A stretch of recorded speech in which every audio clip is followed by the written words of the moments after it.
अब यहाँ पे दो इम्पॉर्टेंट बातें।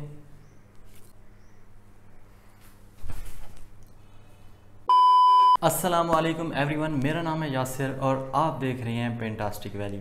तो आज की वीडियो में हम ये 4 कुल लिखने वाले हैं। एक ये है वाटर कलर शीट जिसको मैंने कैनवास पे चिपका दिया है ताकि आप लोगों को अच्छी तरह समझा सकूं। अगर आप लोगों ने ये आयतुल कुर्सी वाली वीडियो देखी हुई है तो इसको समझने में आपको कोई भी मसला नहीं आने वाला, लेकिन मैं फिर भी इसको प्रॉपर समझाऊंगा ताकि आपको समझ आ जाए। और वीडियो को आपने एंड तक ज़रूर देखना है, क्योंकि एक तो वीडियो के दौरान मैं बहुत ही इंपॉर्टेंट बातें बता रहा हूँ जो कि गलतियों कर करके मैंने सीखा है, और मैं चाहता हूँ कि आप वो गलतियाँ ना करें। क्योंकि जब हम कैलीग्राफी की बात करते हैं इस्लामिक कैलीग्राफी में, तो हम कुरानी आयात लिख रहे होते हैं, अल्लाह का नाम लिख रहे होते हैं, तो तब ज़बर ज़ेर की गलती भी काबिल बर्दाश्त नहीं होती है, और ये आप भी जानते हैं। बाकी बातें वीडियो के दौरान करते हैं। तो इस स्पेसिफिक ड्राइंग की तरफ आते हैं। तो ये कैलीग्राफी रखी है मैंने, तकरीबन A2 साइज़ है मेरे ख्याल में। ये 22 इंचज़ बाई 27 इंचज़ है मेरे ख्याल में, 22 इंचज़ बाई 27 इंचज़। सबसे पहले हमने दायरे लगाने हैं। कितने दायरे लगाएंगे? दायरे लगाएंगे 6, लेकिन दायरे लगाने के लिए हमें सेंटर का मालूम होना ज़रूरी है, क्योंकि ऐसे हम दायरे नहीं लगा सकते। तो सबसे पहले हम करेंगे ऐसे कि 22 इंचज़ यहाँ से यहाँ तक और उधर से उधर तक मेजर करके हमने इन दो पॉइंट्स को और इन दो पॉइंट्स को जब आपस में मिलाएंगे तो हमारे पास यहाँ पे सेंटर आ जाएगा। अब सबसे पहले हमने कुल यहाँ पे बड़ा करके लिखना है, तो हम क्या करेंगे, 2 इंचज़ के रेडियस पे प्रकार के मदद से हम यहाँ पे दायरा लगाएंगे। और उसके बाद हमने ये जो लिखी हुई है कैलीग्राफी, ये 5 लाइनों में लिखी हुई है, 1 2 3 4 5, और ये हर लाइन 1.5 इंचज़ विड्थ की है। मतलब ये है कि पहले 2 इंचज़ रेडियस और उसके बाद हमने 1.5 इंचज़ बढ़ाते जाना है रेडियस, और यहाँ तक कि हमने 6 दायरे लगाने हैं। पहला दायरा कुल के लिए, उसके बाद 5 दायरे इन आयात के लिए। उसके बाद हमने स्केयर जो बनाया था ये वाला, इसका मिड पॉइंट इधर से भी मिड पॉइंट, इधर से भी मिड पॉइंट, इधर से भी मेजर कर लेना है, जो कि तकरीबन 11 इंच होगा। तो हमने करना ये है कि 11 इंच के इधर भी 0.5 इंच, नीचे भी 0.5 इंच, मतलब ये कि एक इंच का यहाँ पे गैप रखना है। वो करना कैसे है, 0.5 ऊपर नीचे निशान लगा देने हैं, यहाँ भी उनको आपस में मिलाएंगे तो ये हमारे पास एक गैप आ जाएगा, इधर भी। क्योंकि हमने 4 कुल को 4 सेपरेट करके लिखना है, तो यहाँ पे 4 इक्वल पार्ट्स आ जाएंगे। कंपोजिशन के लिए डेमो देख लेते हैं जो कि मैंने एनिमेटेड करके बनाया है। वहाँ पे आप तमाम मेजरमेंट्स लिखी हुई हैं, आप वीडियो को पास करके देख सकते हैं।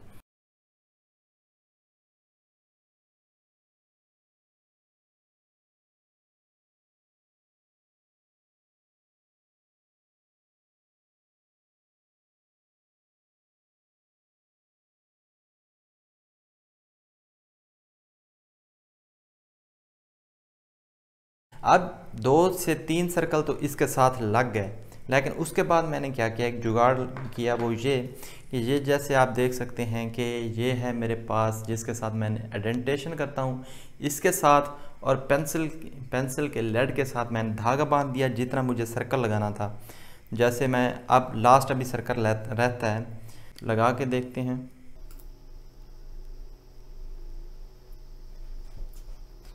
सबसे पहले मेजर करके आपने धागे पे निशान लगा देना है कि ये कितना होने वाला है। ये देखें, मेजर करके मैंने धागे पे निशान लगा दिया। उसके बाद यहाँ पे मैं पेंसिल के लेड को बांध दूंगा।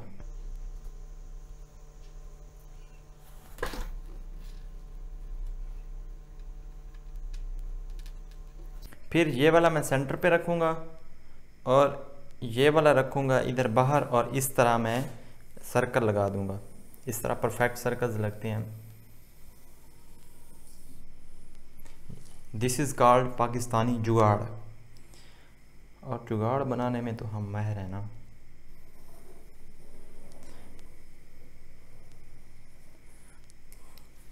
अब मैं इस टेप को उतार लेता हूँ। टेप मैंने इसलिए लगाई थी कि जब मैं प्रकार वगैरह रखूँ तो ये मेरे पेपर में सुराख ना हो जाए। अब जब हमारे पास लाइंस लग गई तो मैं कंफर्टेबल फील करता हूँ पहले पेंसिल के साथ स्केच करके, क्योंकि अब जैसे हमने 5 लाइंस के अंदर और बिल्कुल सर्कल में लिखना है, तो उसके लिए मैं पेंसिल से पहले स्केच कर लेता हूँ, ताकि ऐसा ना हो कि हम यहाँ तक लिखें और 4 वर्ड अभी भी रहते हों, या ऐसा भी ना हो कि 4 लाइन में ही सूरत ख़त्म हो जाए और नीचे वाली लाइन में हम क्या लिखें समझ ही ना आए। सो इसलिए पहले प्रॉपर प्लानिंग कर लेना बहुत इंपॉर्टेंट होता है और मैं इसको प्रेफर करता हूँ। तो जल्दी से मैं पेंसिल स्केचिंग दिखा देता हूँ और उसके बाद हम चलते हैं नेक्स्ट।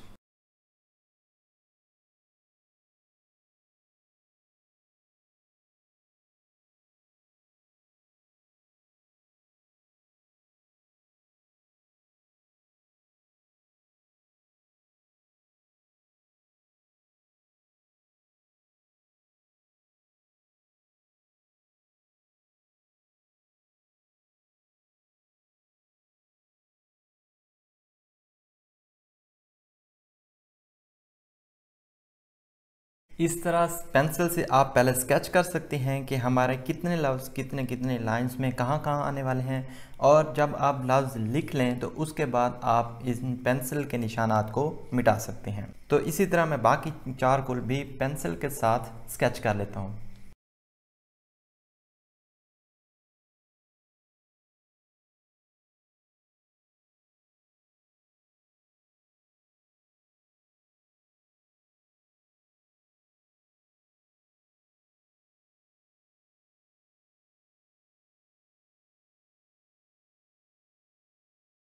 तो अब यहाँ पे मैं 2 इम्पॉर्टेंट बातें करना चाहता हूँ। एक है जनरल ऑल कैलीग्राफी के रिलेटेड, और वो ये है कि आप कभी भी गूगल इमेजेस से कॉपी करके ना लिखें, क्योंकि मैंने एक बार ऐसा किया है तो और वहाँ पे आयात गलत लिखी होती हैं। मैंने अपनी एक पेंटिंग बनाई है पूरी, और बड़ी पेंटिंग थी, और जब मैंने अपने अब्बू को चेक करवाई तो अब्बू कहते हैं कि यहाँ पे गलती है। जब हमने चेक किया तो वाकई वो आयत गलत थी, और उसका मैंने ट्यूटोरियल भी बनाया था। मैंने उसको कैंसिल कर दिया, डिलीट कर दिया, और वो पेंटिंग कहीं पे भी शेयर नहीं की, क्योंकि यहाँ पे मैंने जैसे कहा है कि एक लफ्ज़ की गलती भी बर्दाश्त नहीं हो सकती। सो उसके लिए आप करें ये कि आप कुरान मजीद से या किसी अथेंटिक सोर्स से आप आयत को देख देख के लिखा करें। और दूसरी बात कि यहाँ पे मुझसे एक गलती हो गई है, लेकिन आप लोग वो गलती नहीं करेंगे, और वो गलती ये है कि कुरान मजीद की जब आप आयत या सूरतें लिखते हैं तो उसी तरतीब में होनी चाहिए जिस तरह वो नाजिल हुई या जिस तरह कुरान मजीद में लिखी हुई हैं। जैसे सबसे पहले सूरह काफिरून लिखेंगे, उसके बाद सूरह इखलास लिखेंगे, उसके बाद सूरह फलक, और उसके बाद सूरह नास। लेकिन यहाँ पे मैंने गलती कर गया और मैंने सूरह इखलास पहले लिखी और बाद में सूरह काफिरून लिखी, और ये भी जब मैंने अब्बू को रात दिखाई तो वो कहते हैं कि ये तरतीब आपने गलत लिखी है। सो आप लोगों ने ये गलती नहीं करनी। आप जिस तरतीब में कुरान में हैं आप उसी तरतीब में लिखेंगे, पहले, दूसरी, तीसरी, चौथी, इन दोनों की आप जगह चेंज करेंगे। अब जब लिखने की बात आती है तो जिनको थोड़ा बहुत भी कैलीग्राफिकल नॉलेज है वो आराम से इसको लिख सकते हैं, कोई भी कैलीग्राफी हो कर सकती हैं। लेकिन अगर आपको बिल्कुल भी कैलीग्राफी का नॉलेज नहीं है तो आप एक काम करें, आप मेरे चैनल में प्लेलिस्ट्स में जाएं, वहाँ पे कैलीग्राफी कोर्स की एक कंप्लीट प्लेलिस्ट मौजूद है। वहाँ पे मैंने मटीरियल से लेकर अलिफ बे से लेकर डिटेल में सब कुछ बताया हुआ है। आप वो कोर्स कर सकते हैं, फ्री में है बिल्कुल, और फिर कैलीग्राफी कर सकते हैं। अगर आप ये वाली पेंटिंग रिक्रिएट करना चाहते हैं तो इसकी इमेज का लिंक मैं डिस्क्रिप्शन में दे दूंगा, आप वहां से डाउनलोड करके उसको कॉपी कर सकते हैं। लेकिन अगेन इन सूरतों को आपने ऐसे नहीं लिखना, इस सूरत को सूरह काफिरून को पहले और सूरह इखलास को बाद में लिखना है। बाकी इन दो की तरतीब मेरे ख्याल में सेम ही है, सूरह फलक और उसके बाद सूरह नास। अब बात यह आती है कि आप किस विड्थ की कलम या मार्कर यूज़ करें। जैसे ये आपके पास 2 mm की मार्कर भी होगी, 3 mm की मार्कर भी होगी, इसी तरह आपके पास बड़ी कलम्स भी होंगी, आपके पास छोटी भी कई साइज़ेस की कलम्स होंगी। अब आप कैसे डिसाइड करेंगे कि आप कौन सी कलम यहाँ पे यूज़ करने वाले हैं। तो उसके लिए मैं एक टिप देने वाला हूँ, जो कि जितना बड़ा साइज़ हो या जितना छोटा साइज़ हो आप इसको अप्लाई कर सकते हैं और मेजर कर सकते हैं कि आप कौन सी कलम वगैरह यूज़ करेंगे। तो जैसा कि मैंने ये साइज़ दायरे का रखा है 1.5 इंचज़, तो यहाँ पे हम निशान लगा देते हैं 1.5 इंचज़ का। ये देखें, और इधर भी निशान लगा देते हैं 1.5 इंचज़ का। इन दोनों को आपस में मिला देते हैं हल्का सा। अब हमने देखना ये है कि यहाँ पे कौन सी मार्कर जो है वो सूट करेगी। हम पहले देखते हैं 2 mm की मार्कर से। 2 mm की मार्कर से हम यहाँ पे कत लगाएंगे। जिस भी कलम या मार्कर के कत यहाँ 6 से 8 कत यहाँ पे फिट आ जाएं तो वो हम यूज़ करेंगे। मोस्ट सूटेबल जो होगी वो होगी 8 कत वाली कलम। 8 या 9 कत हों वो भी चल जाएगी। तो हम यहाँ पे कत बनाना शुरू करते हैं। ये इस कलम से 1 2 3 4 5, क्योंकि ये प्रॉपर पेज नहीं है तो इसलिए ये यहाँ पे फैल रही है कलम से। 1 2 3 4 5 6 7 8 9 10 11 12। ये यहाँ पे इस कलम से, इस मार्कर से 12 कत लगाया जा सकते हैं। तो ये काम नहीं करेगी। इससे हम लगाते हैं 3 कत वाली। 3 mm की ये मार्कर है। ये है 1 2 3 4 5 6 7 8। इस मार्कर से हम परफेक्टली लिख सकते हैं। अब इसी तरह हम इन कलम्स को भी यूज़ कर लेंगे। डेफिनेटली इसके तो 2 कत ही आएंगे ना, हम इसको तो यूज़ ही नहीं कर सकते। हम इन 2 कलम्स को देख लेते हैं कि कौन सी फिट आएगी। पहले इसको देखते हैं।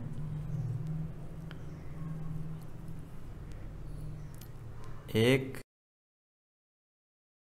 7 8। अगर आप चाहें तो इससे यूज़ कर सकते हैं, लेकिन लिखाई जो है वो थोड़ी सी मोटी होगी। हम इसको देखते हैं ये कितने आते हैं।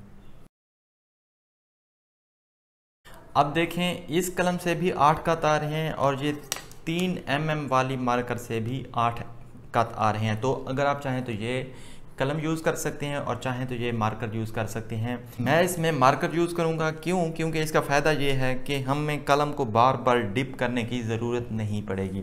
हम ये मार्कर से डायरेक्ट और कंटिन्यूस लिख सकते हैं। अब मुझे पता है कि आप सब लोग यही पूछेंगे कि ये मार्कर कौन सी यूज़ कर रहा हूँ।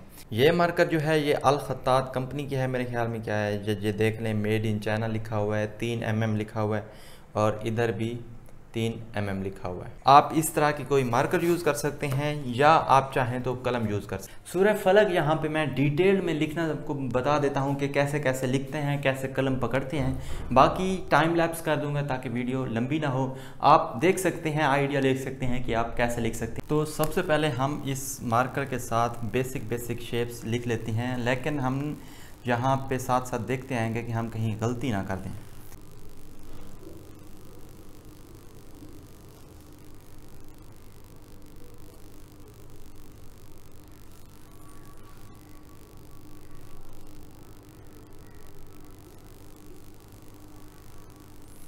जल्दी करने की कोई भी बात नहीं है, आप बिल्कुल आराम आराम से लिखें। ये देखें।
3 mm की मार्कर से मेन शेप्स मैंने लिख दिए, नुक्ते लगा दिए और जो ओरिजिनल एराब थे वो भी कोशिश की है कि लगा दूं। अब मैं ओरिजिनल एराब और जहाँ जहाँ पे जैसे अलिफ का ताज बनाने वाला बाकी है, अलिफ लाम वगैरह का, वो बना देता हूँ। ये देखें, क्रॉस चेक कर लेता हूँ एक बार। और जहाँ पे आयत ख़त्म होती है वहाँ पे गोल दायरा, और जैसे जैसे वहाँ पे लिखा हुआ है वो लिख देते हैं। ये फलक पे पहली आयत ख़त्म हो रही है।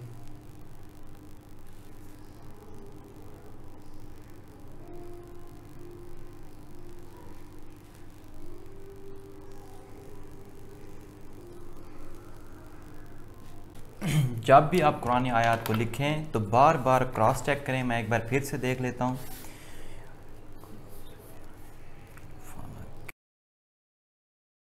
ये देखें, अगर क्रॉस चेक ना करता तो मुझे पता ना चलता। ये से पे यहाँ पे शद नहीं है, तो देखा एक गलती निकल आई।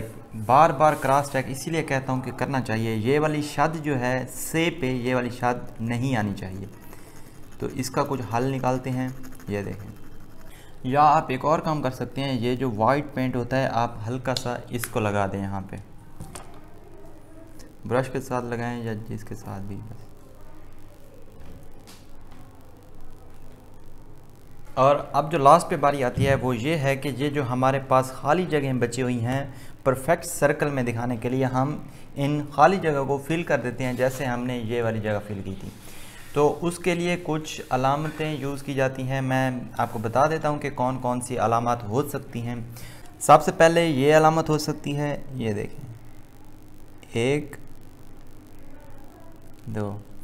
दूसरी अलामत जो है वो ये हो सकती है, ये वाली। तीसरी अलामत ये हो सकती है कि जहाँ पे हे, सीन या मीम है हम उनके नीचे लिख सकते हैं। ये देखें, जैसे ये हे है हम यहाँ पे लिख देते हैं कि ये हे है। इसी तरह ये सीन है तो सीन, वैसे ज़रूरी नहीं होता लेकिन ये जगह फिल हो जाएगी हमारी। मीम के नीचे मीम। और एक और अलामत हो सकती है ये वाली। तो हम इन अलामात को यूज़ करके जगह फिल करते हैं।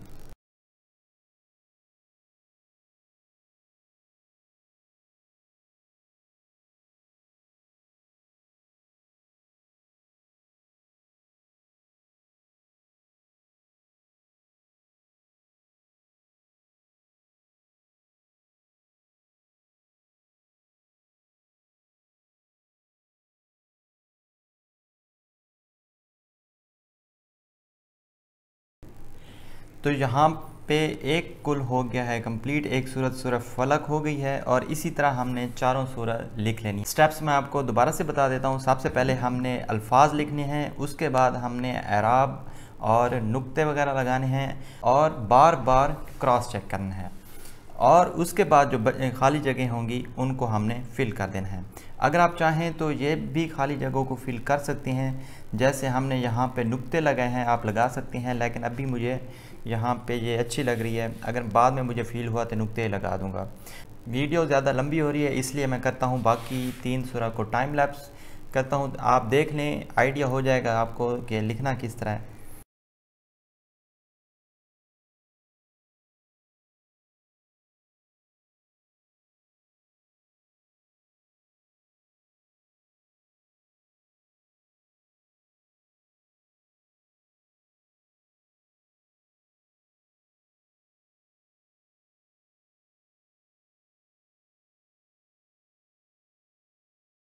ये तो हो गया कंप्लीट, मैंने चारों को लिख लिए, लेकिन अब जो मुझे नज़र आ रहा है वो ये कि चारों कुल काफ़ी डार्क हैं, लेकिन ये जो मैंने इंक के साथ यहाँ पे लिखा है कुल, तो ये वाला मुझे ऐसा लग रहा है जैसे कलर फेड हुए हुए हों। तो मैं यहाँ पे एक और काम करता हूँ। ये रेड मार्कर है परमानेंट डॉलर कंपनी की, जो कि कॉमन मिल जाती है 30 रुपए की। तो इससे इसको वाइब्रेट करने की कोशिश करता हूँ, शायद हो जाए।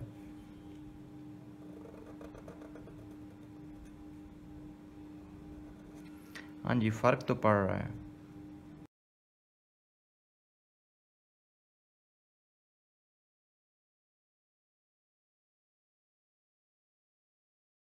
ये देखें, अगर आप गौर करें तो काफ़ी ज़्यादा फ़र्क पड़ रहा है। तो आप क्या कर सकते हैं, आप शुरू में ही इंक से ना लिखें बल्कि इस मार्कर से लिख लें। इसलिए मैं कहता रहता हूँ मेरी वीडियोस को एंड तक देखा करें, क्योंकि एंड तक ट्विस्ट आते रहते हैं भाई।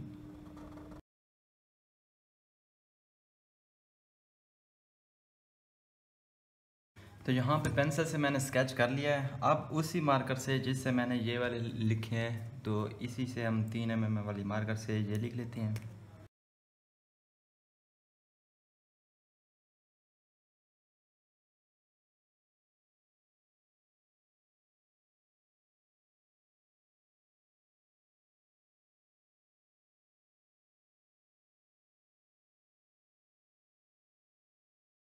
अब जो लास्ट स्टेप है वो है ये जो हमने तमाम पेंसिल के निशानात लगाए थे, दायरे वगैरह लगाए थे, इन सब को हमने करना है इरेज़। तो इरेज़ करने के लिए आप कोई भी इरेज़र यूज़ कर सकते हैं। मैं ये नीडेबल इरेज़र ज़्यादातर यूज़ करता हूँ। तो इससे हम पेंसिल के वगैरह तमाम निशानात मिटा देंगे। इस पेंटिंग का लिंक डिस्क्रिप्शन में होगा, आप इसको कॉपी भी कर सकते हैं। और हाँ, अगर आप कोई भी मेरा आर्ट वर्क रिक्रिएट करते हैं, लेसन को फॉलो करते हैं, या मुझसे वैसे ही कुछ पूछना चाहते हैं, तो आप इंस्टाग्राम पे मुझे फॉलो कर लें और वहाँ आप मुझसे पूछ सकते हैं। मैं कोशिश करता हूँ कि सबको रिप्लाई करूँ। तो आई होप आपको ये वीडियो समझ भी आई होगी और पसंद भी आई होगी, और आप ये रिक्रिएट भी करेंगे। जब आप रिक्रिएट करें तो मुझे टैग कर दिया करें या मुझे इंस्टाग्राम पे सेंड कर दिया करें, तो मैं आपको अपने रिमार्क्स दे दूंगा। सो मिलते हैं नेक्स्ट वीडियो में। अपना ख्याल रखिए। अल्लाह हाफिज़।